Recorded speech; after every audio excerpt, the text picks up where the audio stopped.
Hi, welcome back to my channel. This book review is, this video is for my recent reads / mid-month wrap-up. Not sure what I'm going to name the video because every Monday I usually do a recent reads video. However, I was really sick last week and I didn't make the video, and now it is the middle of the month and I have read 31 books. So I made a decision. Since I have read half the amount that I plan on reading for for May, whatever month we're in, I will focus on this half, and then maybe at the end of the month do the other half. I'm not quite sure. If I do, I'm going to try to put a card to point to these books. Like I said, I'm just feeling it out. I don't know quite how I'm going to do it because we have a lot of books. So I'm just going to touch on them a little bit, very, very little, try to make each one a minute or so long. The first one is The House Across the Lake by Riley Sager.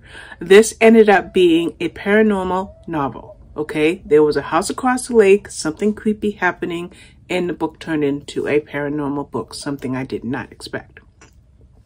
The next book I read was The Loveless by Elana Johnson. Now, we have a woman who is divorced now, and she had a bucket list which she decided to rename a love list. And in her pursuit of this list, she had certain things that she wanted to do, but one of the things that she did not expect to do was to fall in love. Then I started the MCKINNON Agatha Raisin series. I read the first 3. I'm going to do 3 or 4 a month. So I might even actually get 2 or 3 more of these read going forward in May. But the 3 I read was Quiche of Death, The Parted Gardener, and The Vicious Vet. And they're all Agatha Raisin cozy mystery books. But the nice thing about these books is anybody that's watching this, if you have an Audible subscription, these books are all included in the Audible plan at no additional cost. So as long as you have an Audible subscription, you have access to the first 30 books in the series. There are 31 out. The 31st book you would have to, purchase with a credit.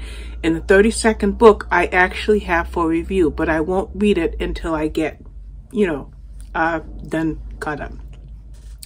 Then I have Every Summer After, and this is by Carley Fortune, and it's about a woman named Persephone Fraser, and she's called Percy, and someone that she knew from childhood, and his name was Sam.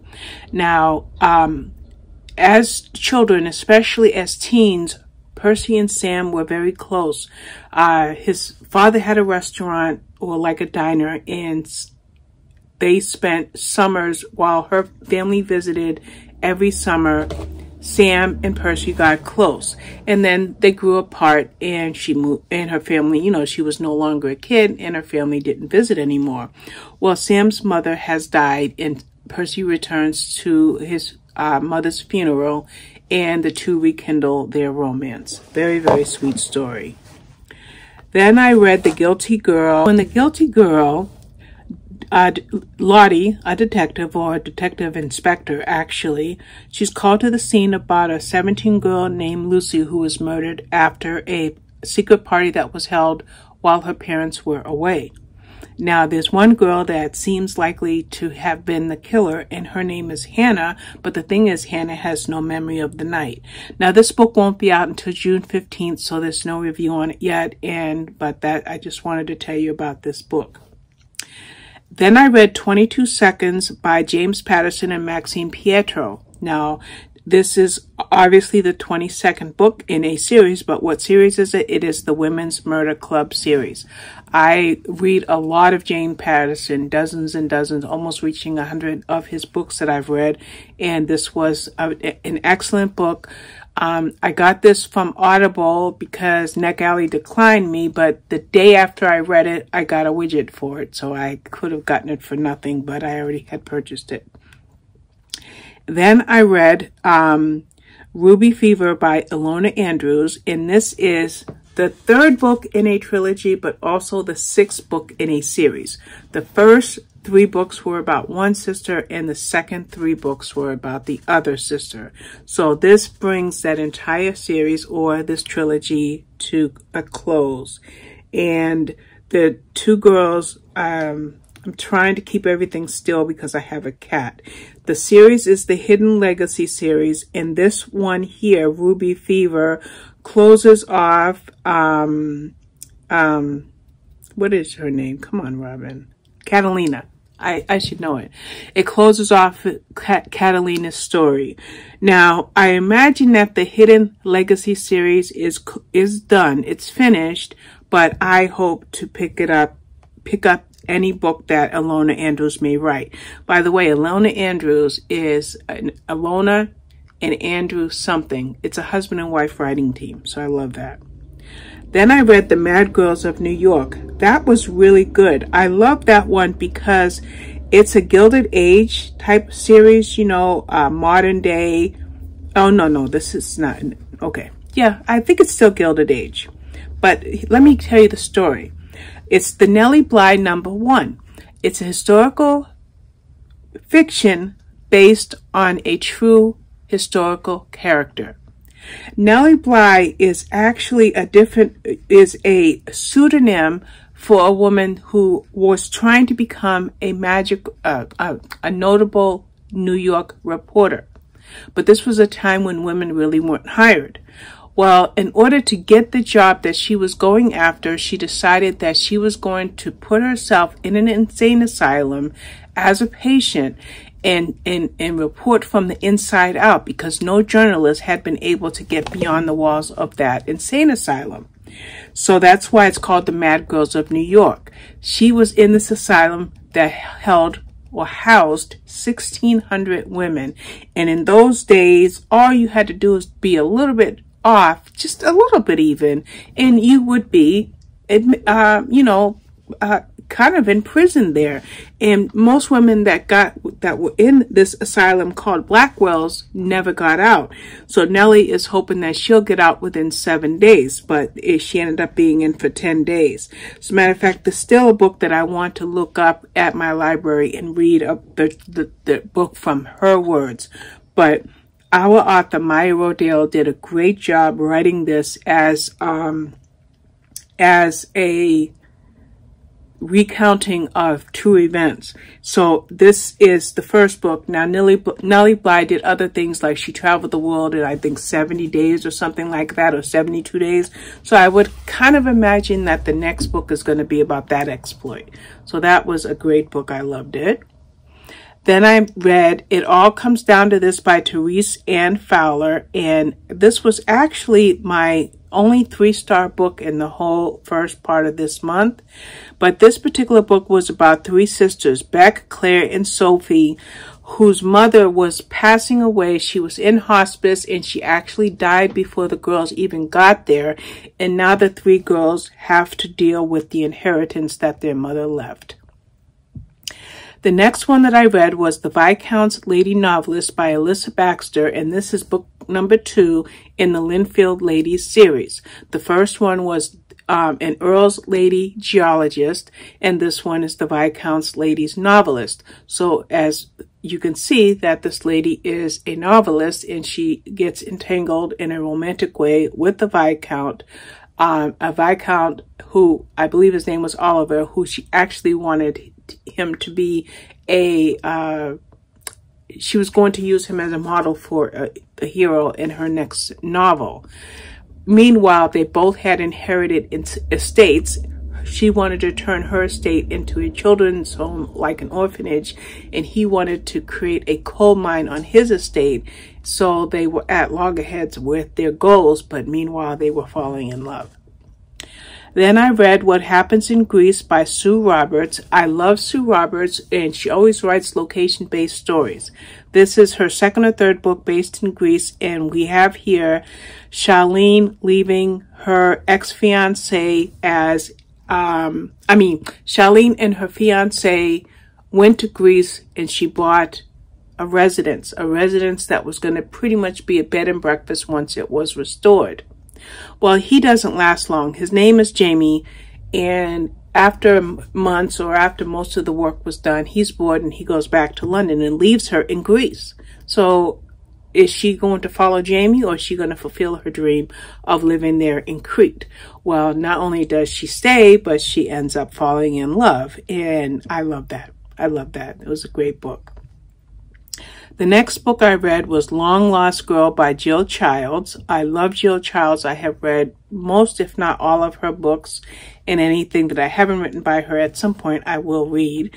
And here we have a 3-year-old little girl named Sarah who disappeared from her family years apart, but now all of a sudden she knocks on the door and says, "Hi, I'm Sarah." And now the grandmother falls head over heels for this young lady, but the aunt is not so sure that this is Sarah. And if it's not Sarah, who is it, and why is she saying that she is Sarah? Then I read Mystery at Lovelace Manor by Clare Chase, and this was the 8th book in the Eve Mallow Cozy Mystery series. Anybody that knows me knows that one of my favorite, if not my favorite genre, is cozy mysteries. And here we have Eve, who is at Saxon St. Peter, and everybody is going to go and celebrate as like an anniversary of something called Lovelace Manor. And there's a historian that's going to present this, but the historian turns up dead. And when this happens, and it was a hot balloon failure, and well, Eve is at the scene, and she does what she does best and works at solving the murder. And that's what Mystery at Lovelace Manor is. Then I read Beach House Summer by Sarah Morgan, a really, really good book. And in this book, yes, I am cheating by looking at Goodreads. As soon as I look at it, it will come to me. But we have Joanna Whitman, whose husband died in a car accident. And the thing is, it's her ex-husband who, okay, I got it. Her ex-husband died in a car accident. And she flew to a cottage to escape the paparazzi because he was a famous chef.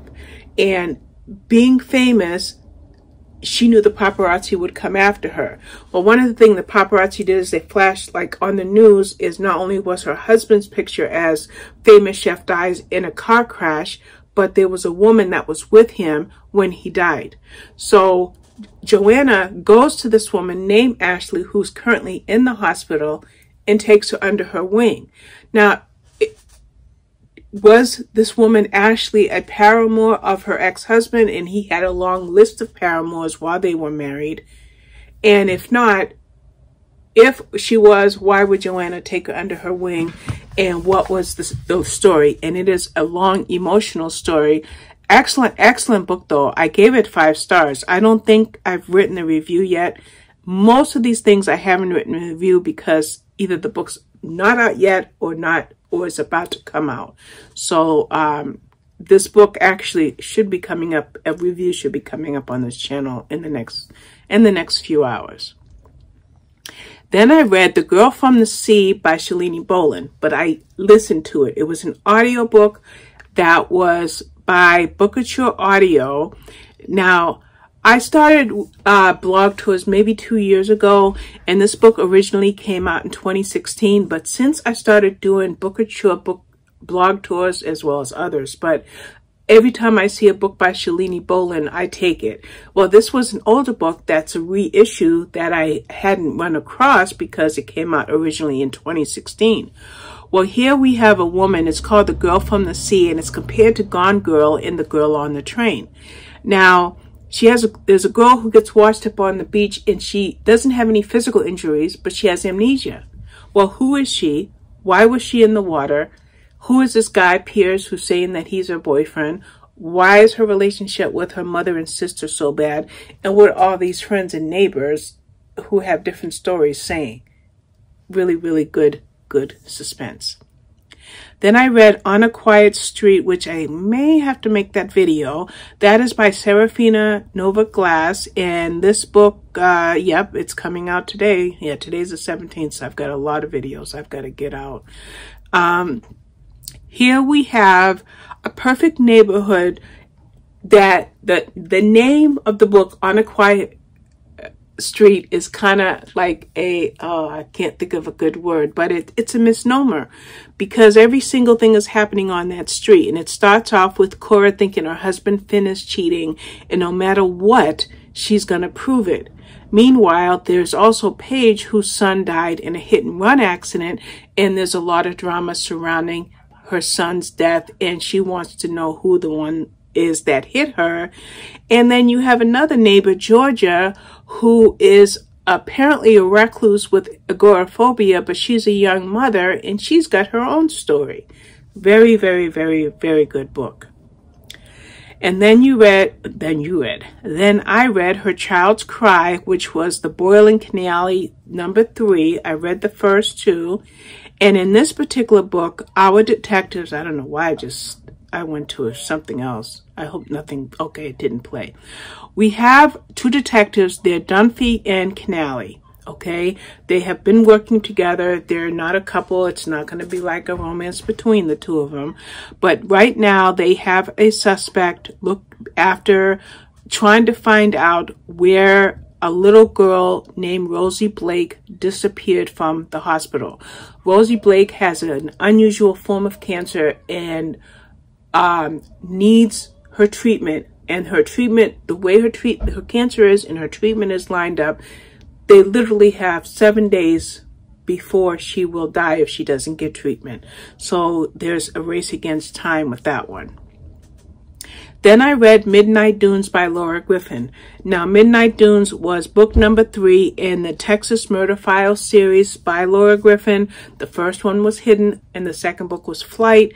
And now we have a case where our protagonist lost her job because of a scandal, and now she's acting, she has started her own business as a documentarian, and she is doing films about the area because it's a vacation destination.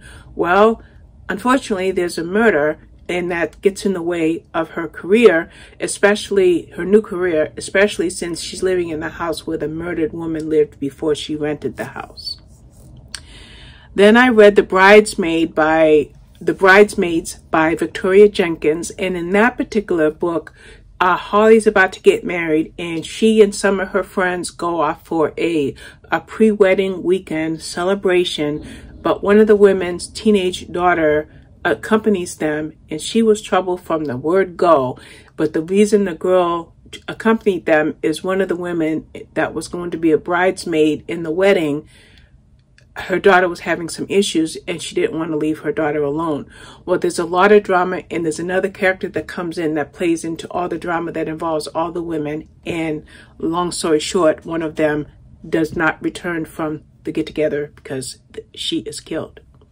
Then we have A Proposal They Can't Refuse by Natalie Kanya, and we have a Puerto Rican chef and an Irish-American whiskey distillery company owner, and the two were sweethearts at one point, but they'd gone their separate ways.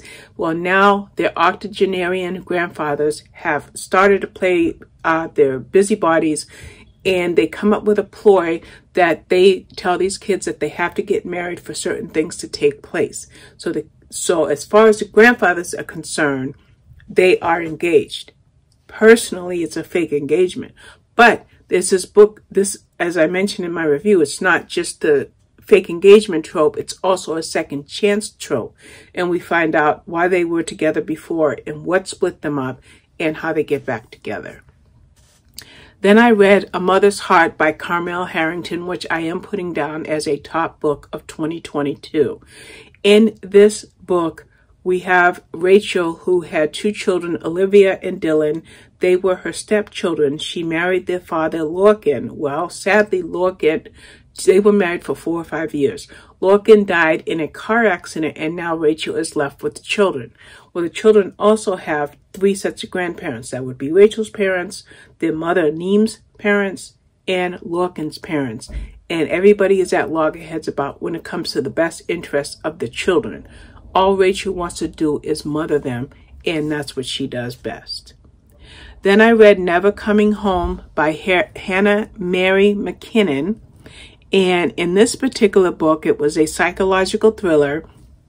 We have Lucas Forrester, who he was our protagonist, and 95% of the story was told from his perspective. Bottom line is, his wife had millions, he didn't. He wanted the money, and he put out a hit on her. And now he has to convince the police that he had nothing to do with it and get the insurance money handed over to him. However, 95% into the book takes a twist that really threw me. Then I read Death at the Dinner Party by Emma Davies, and this is book number 2 in the Adam and Eve cozy mystery series. It's Francesca, Eve, and Adam. And in this book, she's a caterer, and the party that she's at, a dinner party, will have a few members. So it's a couple, the Chapmans, and 2 or 3 guests, and then the household staff. Well, the man, Keith Chapman, is killed. And so everybody's a suspect that was at that house, including Francesca. And we have our, our police inspector now, who is investigating things. And as I mentioned in my video review for this book, Nell is one of my favorite characters, actually. Then I had Sweet Home Alaska by Jennifer Snow. And Sweet Home Alaska is it is a second chance romance, but it's about a woman who's a Coast Guard captain, and she doesn't like her assignment in Port Serenity, Alaska. And she has already put in for a transfer to California. While in Port Serenity, not only is her father there, but her first love is there. And his name is Dex, and we find out that why he never joined the Coast Guard, and what secret he kept from her, in the fact that they never lost their feelings for each other, and how he reveals his secret to her. Then I read Unbridled Cowboy by Maisie Yates, and in this one, it is a contemporary mail-order bride book. I had to see how this would work, and let me tell you, it worked fabulously well, and it had a really nice emotional edge to it as to certain facets of that book. I really, really enjoyed it. By the way, it's the first book in a new series, as is Sweet Home Alaska. That's the first book in a new series. And to further that theme, and these Harlequin books, those were Harlequin books, my other Harlequin book was An Affair at Stonecliff, which is also the first book in a new series. In An Affair at Stonecliff, we have a woman who had married an aristocrat, but she was a commoner. Well, his name was Adam. He died. Her name is Noelle Rutherford, and she gets approached by Carlisle Thorne, who says that your son is the future Earl, and he deserves to be raised in the manner in which he deserves. And she flees because she thinks that this Carlisle is going to take her son, Gil. And it takes 5 years, but Carlisle eventually finds her. And not only does Carlisle find her, but somebody that is out to harm her or the boy finds them. So she needs to come under the protection of Carlisle, who happens to now be the boy's guardian. Really, really, really good book. The last 3 books that I read are The Girl in the Diary, The Prison Child, and The Soldier's Letters. And in these 3 books, it's all the same story told from 3 different perspectives. And as each perspective is told, we have Amelia in the first book told through the pages of a journal that she has her granddaughter Emma read, and it's also a love story that Emma has. Then we have The Girl in the Diary, and that's Annie, who is Amelia's daughter and Emma's aunt. We have The Prison Child. I think I repeated the wrong name. We have The Prison Child, who is which is Annie's story, and how she grew up in this concentration camp, because it's about a concentration camp. And then we have The Soldier's Letter, which is the perspective of Charlie, who was a Nazi officer, an SS officer, and what he did to save Amelia and Annie, who we find was actually named Lucy, but her name was changed for her protection to Annie. Well, now, as these 3 books come to fruition, Amelia in book 1 is 92 years old, as Charlie is also 92 and 93 years old. And we go back and forth between the concentration camp in 1942 to present day, and we see how everything comes full circle. So those are the first books that I read this month, 31 books. I thought it would be a great idea to go ahead and make this video because I missed last week and I just had to pull it all in. So here you have it. Thanks for watching. Bye-bye.